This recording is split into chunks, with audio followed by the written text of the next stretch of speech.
Hey everyone, welcome back to my channel. Today I thought I would share with you what I completed for World Watercolor Month. This is an annual event that is held in July every year for the past few years. And it was created by Doodle Wash. So if you're interested in getting more information on World Watercolor Month or other events that they hold, check out doodlewash.com. I will put a link in the description box below to them so you can check out their site. They have lots of neat blog posts and an artist community where you can share your artwork, all kinds of nice things. So I just discovered them quite late this year. I was watching Steve Mitchell over at the Mind of Watercolor in July, and it was I think about July 15th he had posted earlier, and I happened to watch that day one of his latest videos, and he mentioned World Watercolor Month. I don't know why I didn't really click to me previously, but I checked out the website and thought that sounds like a fun thing to do, because I was kind of struggling on what to paint recently. And so I thought these prompts, similar to Inktober, which of course if you've been to my channel before know that I've participated in for the past few years, it would give you prompts once a day throughout the whole month of July. Well, of course, July was half over, and I thought, okay, I'll try it, and I'll see if I can catch up. And sure enough, I did. By about the fourth last day, I was able to actually catch up on all the prompts, sometimes doing up to 4 small paintings a day in order to catch up. And I really wanted to do that many watercolors because I haven't been watercoloring that long, and I really wanted to do what I did in Inktober. I really found that by inking every day in October and then doing the weekly prompts for Inktober 52 really did improve my skills in inking. So I wanted the same thing for watercolor. I thought if I was able to do that many small watercolors in a month, that maybe I would improve. And I think I have in a couple of paintings. Some I'm not thrilled with, but there are a couple that I really was pleased with the outcome. So I really did find it beneficial to work on my watercolor skills every day and have that concentrated practice over and over again to improve. So I hope you enjoy seeing what I did for the month. Before I show you in my little book here all of the prompts that I completed, I wanted to show you some of the items that I used for the month. I have some watercolors from different manufacturers. I have a bunch of Daniel Smith. I have Winsor and Newton, but the first artist grade watercolors that I purchased for myself was after I retired 2 years ago. I got a gift certificate to Artist Emporium, a local art shop, and I spoiled myself with some Stoneground watercolor paints. Now they have, I think, about at least 50 more colors than this. So this is what I treated myself to 2 years ago in 2019. And Stoneground Paints is located in the Canadian province next to me. I'm in Manitoba, and they're from Saskatchewan. And they have beautiful, beautiful colors. So I treated myself to this palette. I'm sure I'll be adding more. I really would like to get a few more of their colors, and I'm already getting low on a couple of them, so I know I'm going to have to, especially after this month using them so much, I'm going to have to look at getting some restock on a couple of colors. But I really love using these beautiful, beautiful paints, and they come in these half pans. So I will also link Stoneground paints in the description box below. I know that they ship all over the place, so if you're interested in checking them out, please do. I love the quality of their paints. Sometimes I wanted some metallic, gold or silver metallic, So I also, when I went to Artist Emporium in 2019, my daughter actually pointed these out to me. And these are the Fine Tech Pearlescence. And this is the gold and silver metallics. I've used these before in Inktober as well to do some of my prompts, but I also use them for World Watercolor Month as well, and they are incredible, beautiful.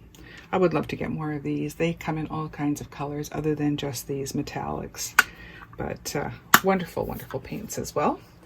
And sometimes I would need to use, for a little more detail or highlights, a white gel pen. I use the Uniball Signo pen and the Copic multiliner, either 0.3, 0.5, or 0.7. I have a variety of sizes. So these I used on some of the paintings as well. And I think that's about it, other than a pencil, obviously, to start. Oh, and if you noticed in my Stoneground paint palette, I took off, this is just a palette that I got on Amazon, and this side of it actually clips onto here, so it folds out this way. And I always take these parts off because I just find them too unwieldy on my desk. And so I just put the colors on here, the color swatches. This comes, they do this on the packaging, so I just cut them off the packaging and tape them on here for my swatches. And I don't use this for a mixing palette at all. I use ceramic trays. This is a cover of a refrigerator box, actually, and I find it works well because it's smaller and it still has an edge, like a ledge to it, so that your paints won't leak off. I also have larger butcher tray style like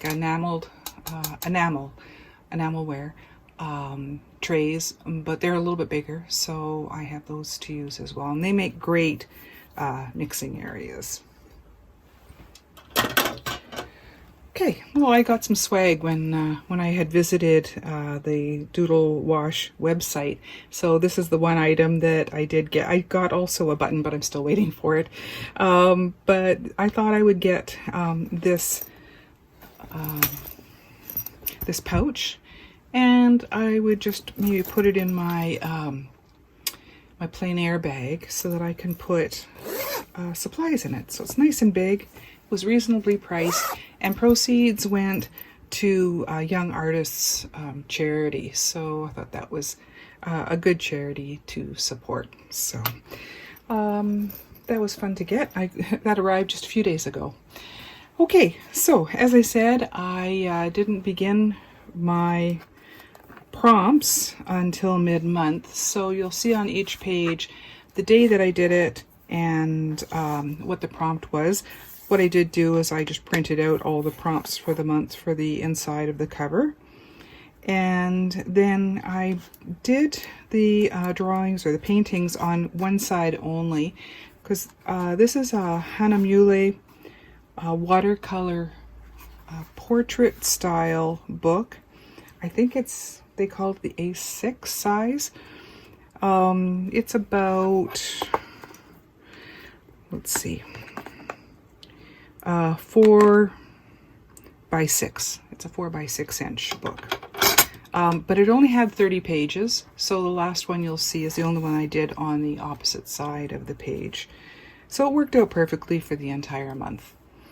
So for day one, I started, yes, on the 15th of July. The prompt was reflection, and I found a picture. A lot of these images that I used for inspiration were from Pixabay, or just by Googling and finding something that interested me that kind of prompted me to think, oh, I want to try painting that. So first one, as I said, was reflection. And I will have still images of these at the end of the video so that you can see them a little better. I know it's always easier to see them as a photo rather than on video here. Okay, this one was momentum, and so I wanted to do a wave.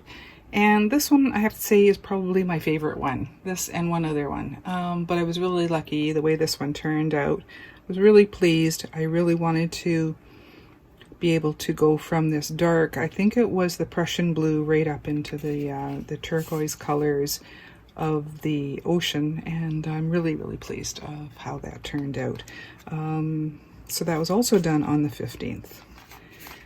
This is a third one I did on that same day. It was for Dainty, and it's a small flower. I can't remember what the flower was, but I wanted to play with the backgrounds as well.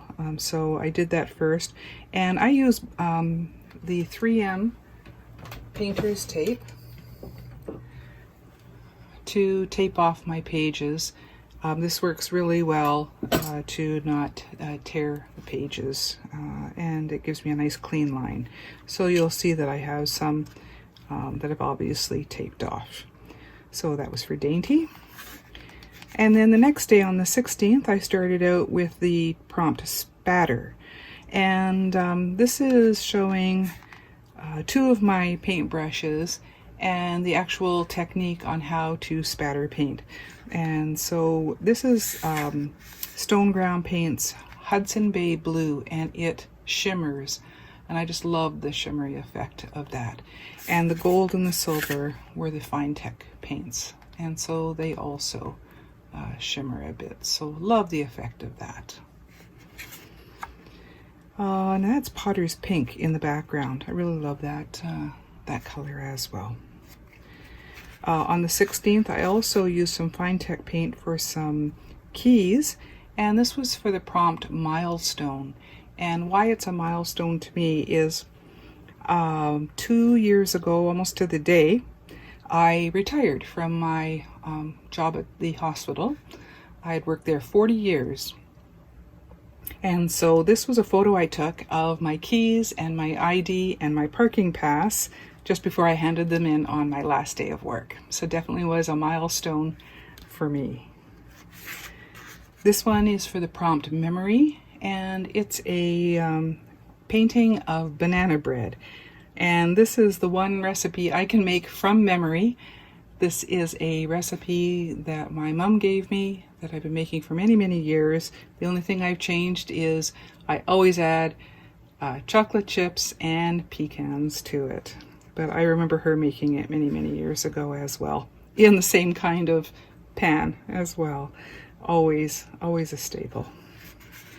Then prompt 7 was Breathe, and I found this cool picture of a wine decanter online, so I wanted to try my hand at doing glass.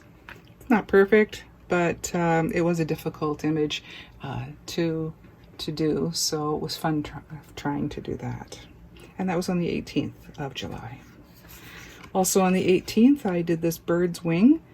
I didn't write down what kind of bird this is. Beautiful turquoise. It's my favorite color is turquoise, so I had to try that. And I used the white gel pen for some of the white highlights on here. Let's see, Gnarled. So this tree I did mostly in watercolor, and then I let it drip down the bottom. So that was a fun technique to try out. And then I used my Copic marker for some of the detail on that. So love doing the moss and the dried leaves and that around the roots. And so that was fun to play around with that. And then on the 21st of July, I did prompt number 10 for Hushed. And when I saw the word, I thought, oh, what the heck am I going to paint for Hushed? And then I saw this picture, I think it was a book cover, and of a woman with her finger up against her lips. And so this is, I think, the first time I've ever done a portrait, or at least a part of a portrait. And it was a lot of fun. So yeah, I really enjoyed playing around with that. Prompt 11 was Abrupt. And this was also on the 21st, and so this crashing wave up abruptly against the jagged rocks. I always enjoy doing the seascapes. It's a lot of fun to do the spattering of the foam and all of that. So yeah, that was prompt 11. The next day I did prompt 12, Ripple. This was a pretty basic, easy, quick one to do. So yeah, it's just the Stoneground paints. I don't think I used highlights or anything in this one. I think it was just, I think it was feldsite and some of the dark, I think it was black or let's see if I can remember the colors I used, because it was unusual. Sorry, titanium buff and bone black. And I thought it was really interesting, not your usual colors you would think of for water, but so that was fun to attempt. Also on the 22nd, same day, I did Abandoned. I saw a picture on, I think, Pixabay of this ship that was left on a shore. It was from a much bigger picture. It showed a sunset and the sun going down, so I did have a little bit of the yellow of the sun coming in and reflecting on the water. And then it had more of a city over on this side. I just wanted the actual ships, so I just did that part of the scene. So a lot of fun. So that was prompt 13. Prompt 14 was the same day. Yes, the same day I did Old Faithful, because the prompt was faithful. And what I did was I used the Stoneground paints for the background and the ground, but then I used a white gouache actually in this one for the foam, the steam coming up out of Old Faithful. And the white gouache that I've been using is the Winsor & Newton. I've shown it before. I've used it, I think, on Inktober as well, or other watercolor paintings that I've done. Effervescent was the same day on the 22nd. Very simple one, glass of champagne. And so the watercolor used here is just for the champagne itself and the black edges. The rest I just left the color of the page. And the colors of these pages, if you notice, they aren't bright white. They're more of a buff color or ivory. The next day I did this cat's eye, and that was for the prompt Vision for day 16. I did it on the 23rd, and this was a lot of fun. I remember doing this while watching the opening ceremonies of the Tokyo Olympics. It's funny how when you look at something, you remember what you were doing or listening to or watching at the same time. So yeah, this was a lot of fun to do all the little details with a very fine brush. I had gone to Michael's a few days earlier and picked up a size 1 and a size 2 round brushes, and I'm sure glad I did, because I was able to get a lot finer detail by using those. That same day, the 23rd, I also did prompt 17 rough, and so this this rock I found an image of. I did the little white highlights using the gel pen after I had painted in some of the areas on the rock. I also used, I have a piece of gift card. It's like an Amazon gift card. And I cut it up into different shapes. And I used that also to scrape the paint. And so you can get a really neat stone effect using that. I saw that on somebody's watercolor. I can't remember what video I was watching online. But I thought that was a really neat technique. So I tried that in here, and it seemed to work pretty well. So that's something else I've learned. So that was prompt 17. Prompt 18 on the same day was Entwined. And so I love the backlit colors, bright, glowing green of the image that I found online, entwined over this kind of an iron gate or fence. And yeah, that was fun. And again, I used the white gel pen for some of those highlights in there. On the 24th, I did prompt number 18. I think I didn't, yeah, that was 18. 19 was Tickle. So yeah, sometimes coming up with ideas for these prompts is the hardest part.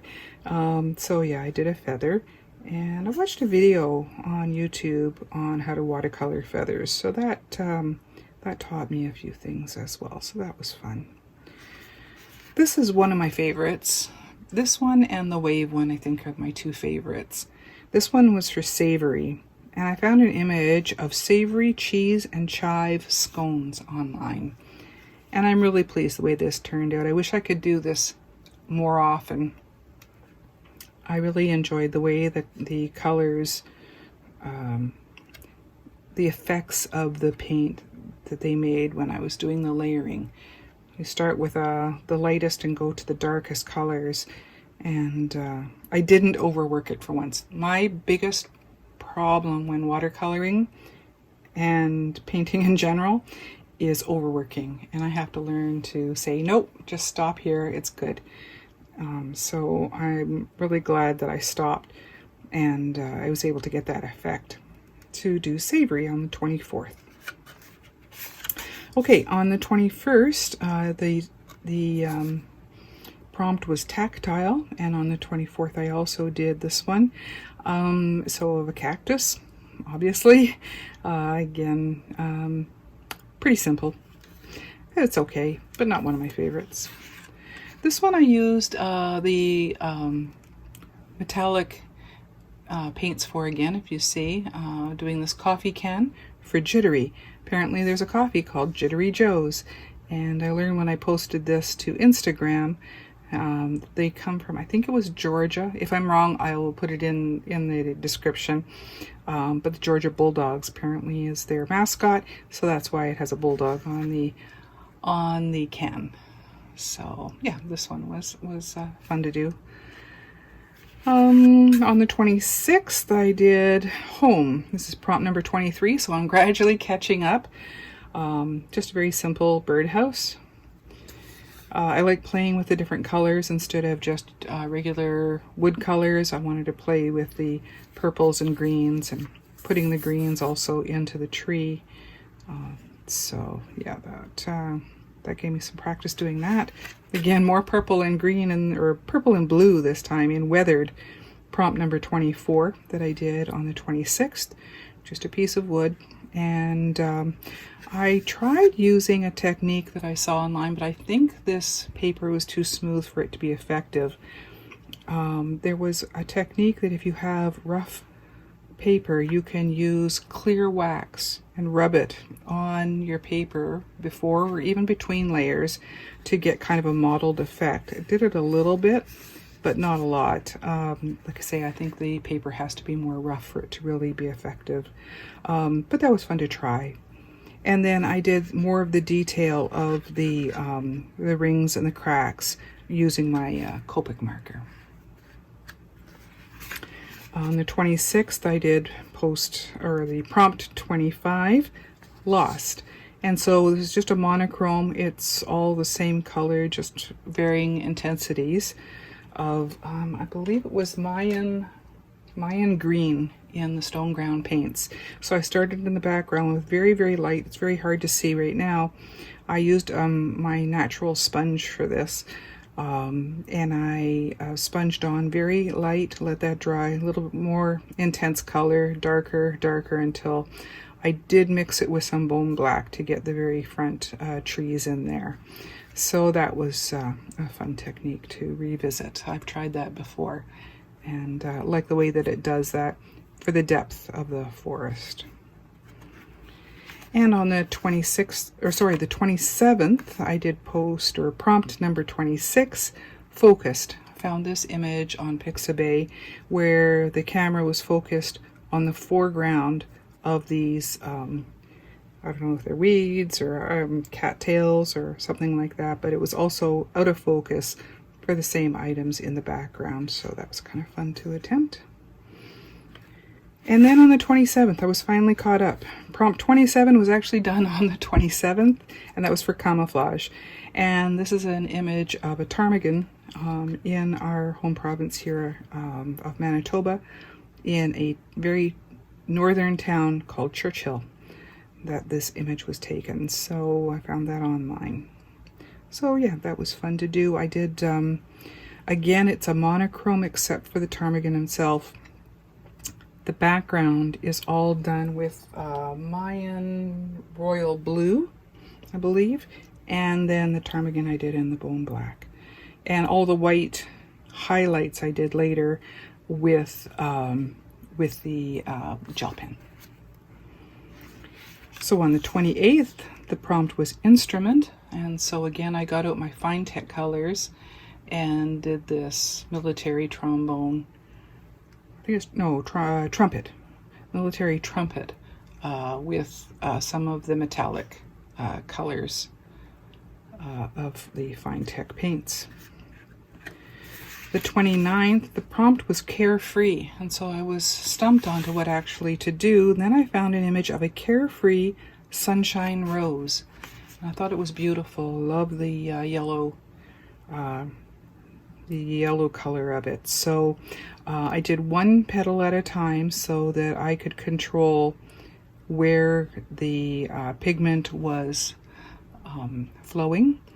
And so this took a while, but I'm really pleased the way it turned out. And a few of the highlights I did with the white gel pen. So yeah, I'm pleased with that one. That's probably maybe my third favorite one. And then on the 30th, feathered, well, I'm gonna do a bird if I can. So yeah, I did feathered for the 30th and on the 30th. So that was a pretty quick one. And then the last one was jeweled. So jewel on the 31st, I did on the 31st of July. It didn't come out as nicely as I'd hoped. I used some of the Stoneground paints. The one, I have 2 or 3 colors in the Stoneground collection that I have so far that are metallic also. And this one is called Shamrock Green. So I used that.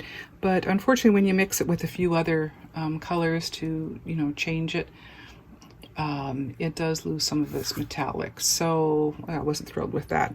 I wasn't thrilled with how it turned out, but I was glad that I was able to do all 31 images in July.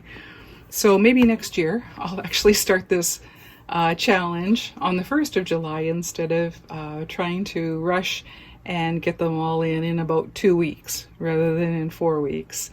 But I hope you enjoyed seeing what I attempted this year. And if you do want to check out Doodle Wash, I think they are doing prompts, daily prompts again for August. I'm not doing those because I want to try to catch up on Inktober 52 for the current year. So I've started working on those, and I'll do those in my next video, a compilation video again. So if you are subscribed, you can check that out when I post that. So I hope you enjoyed seeing what I did in July. Thank you so much for visiting, and if you have any questions, please put them in the comments box below, and I will do my best to get an answer to you as soon as I can. So yeah, thank you again, and I hope you also enjoy seeing the images more close up and some in-process images. While I was painting, I took a few images as well of while I was painting, and hope you enjoy seeing those at the end coming up. So until the next video, thanks again, and take care everyone. Bye-bye.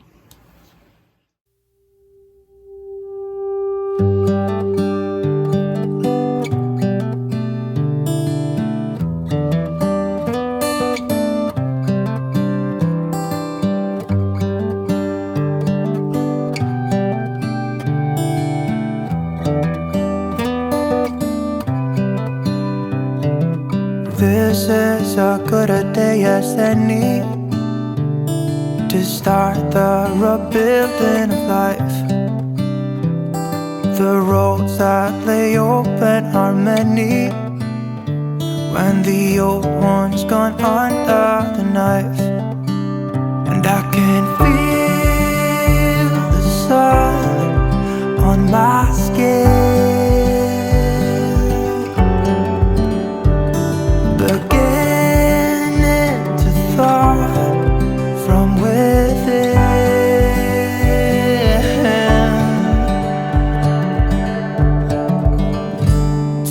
Today and not tomorrow, there's no time to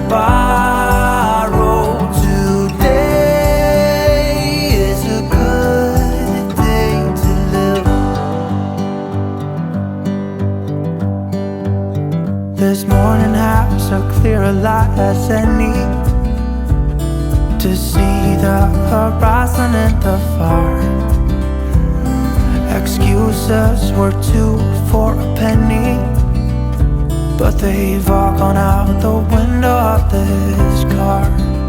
And when I feel the wind on my face, all that ever was is a race.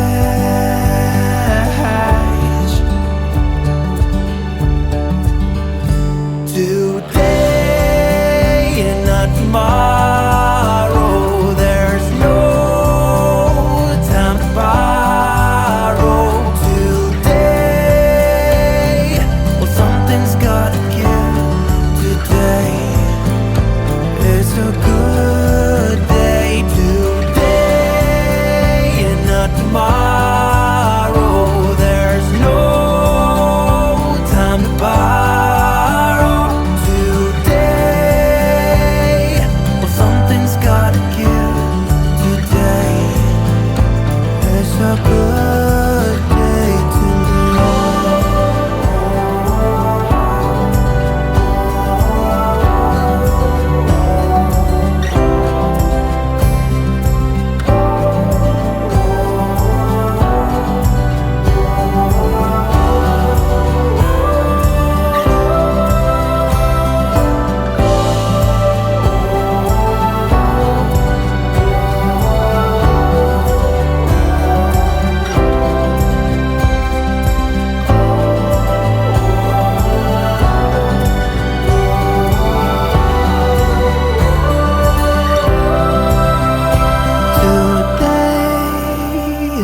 tomorrow, there's no time to borrow.